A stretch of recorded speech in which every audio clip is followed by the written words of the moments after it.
L'islam est un mode de vie complet, combinant les aspects spirituels de la croyance et la méthode que je peux suivre dans ma vie. L'islam n'est pas seulement une croyance. C'est une croyance et des enseignements à suivre. C'est un mode de vie. La croyance islamique est simple et claire, mais elle est également conforme à la nature humaine. Comme dans l'islam, il n'y a pas de médiation entre les humains et leur Seigneur. Le Seigneur Entend remercie. et voit tout. Il suffit de lever les mains vers le ciel en supplication, demander son pardon et sa miséricorde.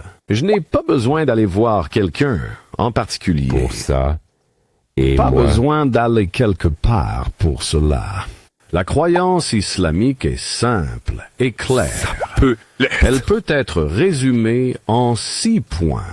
Premièrement, la croyance en Dieu. Il n'y a qu'un seul Dieu. Il ne procrée pas et n'est pas né. Il n'y a rien de semblable à lui. Il n'a ni fils, ni épouse. C'est le Tout-Puissant, l'Omnipotent, l'Omniscient, le Tout Miséricordieux. Deuxièmement, la croyance en ses anges. Ils sont créés de lumière par Allah Tout-Puissant et obéissent à ses commandes.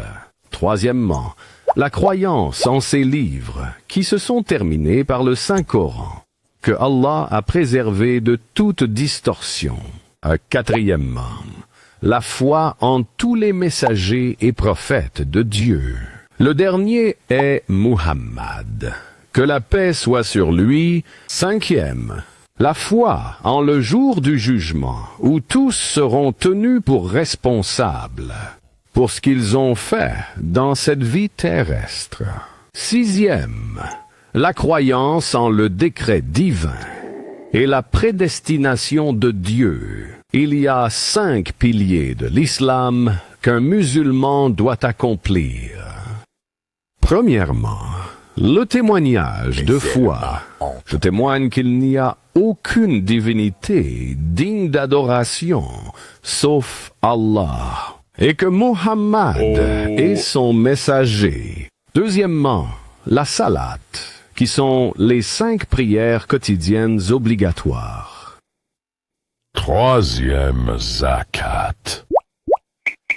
Qui est une forme de don aux pauvres. Quatrième, le jeûne, le mois du Ramadan chaque année. 5.